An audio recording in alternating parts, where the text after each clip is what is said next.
یہ قرآن کی آیت ہے، سورہ احزاب ہے۔ ان اللہ و ملائکتہ یصلون علی النبی یا ایھا الذین آمنوا صلوا علیہ وسلموا تسلیما ان الذین یؤذون اللہ۔ یہ جو آیت ہے اس کے بعد پھر یہ آیت ہے۔ درود و سلام کی آیت سن کر لوگ خوش ہوتے ہیں، تو اس آیت کے ترجمے پر لوگ کیوں پریشان ہوتے ہیں؟ یہ تو دونوں ملی ہوئی آیتیں ہیں۔ ان اللہ و ملائکتہ یصلون علی النبی یا ایھا الذین، اس پر سبحان اللہ کیوں نہیں آتی؟ وہ تو کہتے ہیں، وہ تو کی کہتے ہیں حق نبی، تو اتنے کیوں نہیں کہتے بے شک؟ اس لیے کہ اقبال کہنا ہے بدل دیا رخ مشرق کو تو نے اے مغرب، تیری ہوا سے بچائے خدا زمانے کو۔ اس لیے کہ وہاں سے دن رات تربیت یہ ہو رہی ہے کہ بہتر ہے کہ ان شیروں کو سکھا دے رمے آؤ، بہتر ہے کہ ان شیروں کو سکھا دے رمے آہو، اور باقی نہ رہے شیر کی شیری کا فسانہ، اور کرتے ہیں غلاموں کو غلامی پہ رضامند، اور تعویل مسائل کو بناتے ہیں بہانہ۔ یہ امام تقی الدین سبکی ہیں جنہوں نے، میں صرف اس کے اندر جو آپ نے بات شروع کی ہے نا وہاں سے میں آپ کے سامنے، یہ پوری کتاب ہے اور اس کے تقریباً عربی میں ہے، اس کے تقریباً 750 کے قریب صفحات ہیں۔ اس کے اندر آپ نے جو ایک بات کی ہے نا، میں نے صرف اس لیے منگائی ہے کہ ساتھ بھی لایا ہوں، وہ آپ کو سمجھ آ جائے تو پھر میرے لیے بھی کامیابی اور آپ کے لیے بھی۔ آپ فرماتے ہیں مجھ سے ایک فتویٰ پوچھا گیا گستاخ رسول کے بارے میں، ایک عیسائی نے حضور کے خلاف بات کی، تو فرمایا کہ میں نے پھر فتویٰ لکھا کہ اس نصرانی کو قتل کر دیا جائے، عیسائی کو، جس طرح کعب بن اشرف کو حضور نے قتل کروایا، اور اسی میں حضور کی عزت ہے اور اسی میں حضور کے دل کا سکون ہے۔ انہوں نے لکھا کہ من ولوغ ھذا الکلب، اس کتے کے بھونکنے سے جو رسول اللہ کو تکلیف ہوئی ہے، اس کتے کا علاج یہ ہے کہ اس کو قتل کر دیا جائے۔ عیسائی نے حضور کے خلاف بات کی۔ آپ نے فرمایا کہ وَيُطَہَّرُ الْجَنَابُ الرَّفِيعُ، کہ حضور کی جو جناب اقدس ہے، جن کا مقام بلند و بالا ہے، ان کے شان کا یہی تقاضا ہے کہ اس کتے کو بھونکنے سے روکنے کے لیے اس کی گردن اتار دی جائے۔ آگے پھر آپ نے بات کرتے کرتے آگے جو بات کی ہے نا وہ بڑی عجیب کی ہے۔ آپ نے فرمایا کہ لا تقبل توبتہ، گستاخ رسول کی کبھی بھی توبہ قبول نہیں ہوگی۔ آگے فرمایا وَحُقَّ علیہ وعلی غیری من آل العلم القیام فی ذالک وتبیین الحق فیہ فإن فیہ نصرۃ للنبی صلی اللہ علیہ وسلم۔ فرمایا میرے تے بھی اتنا ہی حق ہے جتنا باقی مولویوں تے حق ہے کہ وہ حضور کی عزت آبرو کے لیے کھڑے ہو جائیں اور حق لوگوں کے سامنے بیان کرے۔ اور آگے فرمایا کہ اسی میں حضور کی مدد ہے۔ رسول اللہ کی کوئی مدد کرنا چاہتا ہے نا تو درود شریف پڑھ کے اس میں اپنے فائدے تلاش کرتا ہے۔ فرمایا حضور کے دشمنوں کے خلاف کھڑا ہونا یہ حضور کی مدد ہے۔ آگے پھر قرآن کی آیت لکھی، فرمایا وَلِيَعْلَمَ اللَّهُ مَن يَنصُرُهُ وَرُسُلَهُ بِالْغَیبِ إِنَّ اللَّهَ قَوِیٌّ عَزِیزٌ۔ یہ سورہ مجادلہ کی آیت نمبر 25 ہے۔ فرمایا کہ اللہ صرف یہ دیکھنا چاہتا ہے کہ اللہ کی مدد کون کرتا ہے اور اس کے رسولوں کی مدد کون کرتا ہے، بالغیب، بن دیکھے۔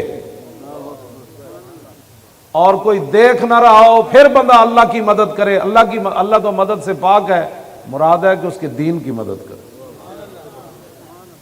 مراد یہ ہے کہ اس کے رسول کی مدد کرے، دیکھ کوئی بھی نہ رہا ہو۔ فرمایا اللہ یہ دیکھنا چاہتا ہے کہ اللہ اور اس کے رسولوں کی مدد بن دیکھے کون کرتا ہے۔ آگے فرمایا اللہ تمہاری مدد کا محتاج نہیں، ان اللہ قوی، اللہ بڑی طاقت والا بھی ہے اور عزیز بھی ہے، غالب بھی ہے۔ آگے امام نے کیا لکھا، وَلَيْسَ لِي قُدْرَةٌ أَنْ أَنْتَقِمَ بِيَدِي مِنْ هَذَا الصَّابِّ الْمَلْعُونِ۔ فرمایا جب میرے پاس فتویٰ آیا تو وہ دوسرے ملک میں رہتا تھا ملعون، اور میں طاقت نہیں رکھتا تھا کہ اپنے ہاتھ سے اس کو قتل کروں۔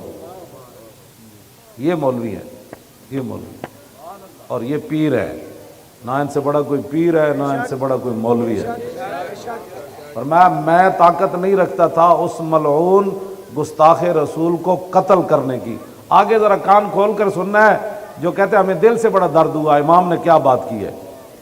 آگے فرمایا کہ واللہ یعلم ان قلبی کارہ منکر، فرمایا اللہ جانتا ہے کہ میرا دل بڑا رنجیدہ ہے۔ جب سے میں نے سنا کہ اس نے حضور کے بارے میں بات کی ہے میرا دل بڑا پریشان ہے۔ یہ جو لفظ ہے نا، سونا کا پانی بھی ہونا تو اس کا حق ادا نہیں کر سکتے۔ فرمایا ولیکن لا یکفی الانکار بالقلب ہاؤنا، فرمایا حضور کا مقام ایسا ہے کہ جب یہاں کوئی بات کر دے تو پھر دل پریشان ہونے سے بارگاہ رسالت میں یہ بات کافی نہیں ہوتی، بلکہ ہاتھ سے یا زبان سے یا قلم سے اس کا جب تک رد نہ کرے۔ یہ رسول اللہ کا غلام نے یہ بات، وہاں صرف دل سے بات نہیں چلتی، میرا دل بڑا پریشان ہے۔ تو آگے کیا لکھا؟ فَأُجَاهِدُ بِمَا أَقْدِرُ عَلَيْهِ مِنَ اللِّسَانِ وَالْقَلَمِ، آپ نے فرمایا پھر جو میرے پاس ہے، ہاتھ تو میرا وہاں تک پہنچا نہیں، اللہ نے مجھے قلم دیا تو میں نے حضور کی عزت پر یہ اتنی موٹی کتاب لکھی۔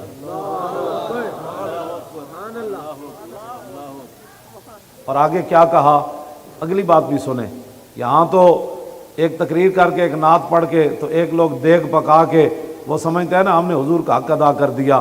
فرمایا وَأَسْأَلُ اللَّهَ، میں اللہ سے یہ سوال کرتا ہوں، عدم المؤاخذۃ بما تقصر یدی عنہ، یا اللہ جو میرا ہاتھ اپنے نبی کے لیے نہیں نہ اٹھا، قیامت والے دن یہ میرا گناہ تو نے معاف کر دینا ہے۔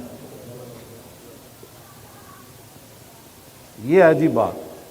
فرمایا میں نے کتاب اتنی اگرچہ بڑی لکھ دی ہے لیکن میں اللہ سے اس کوتاہی کی معافی کا طلبگار ہوں۔ اور آگے کیا بات کہی، فرمایا وَأَن يُنَجِّيَكَ مَا أَنجَى الَّذِي يَنْهَوْنَ عَنِ السُّوءِ، فرمایا ہفتے والے دن جو لوگ مچھلیاں پکڑتے تھے نا اور باز نہیں آتے تھے تو کچھ لوگ ان کو وہ برا کام کرنے سے روکتے تھے۔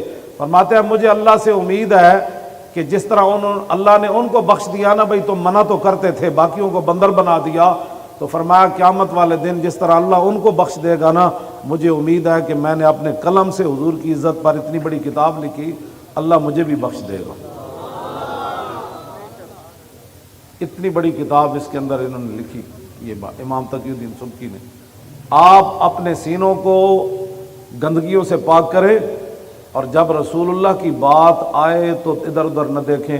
جس طرح اتنا بڑا امام ہو کے، اتنا بڑا ولی ہو کے، اتنا بڑا عالم ہو کے، اتنا بڑا محدث ہو کے، اتنا بڑا مجتہد ہو کے، اتنا بڑا مفسر ہو کے، اتنا بڑا فقیہ ہو کے کہتا ہے یا اللہ تیرے حبیب کے گستاخ پر جو میرا ہاتھ نہیں نہ اٹھا قتل کرنے کے لیے، قیامت والے دن مجھے اس کتاب کی وجہ سے معاف کر دے رہا۔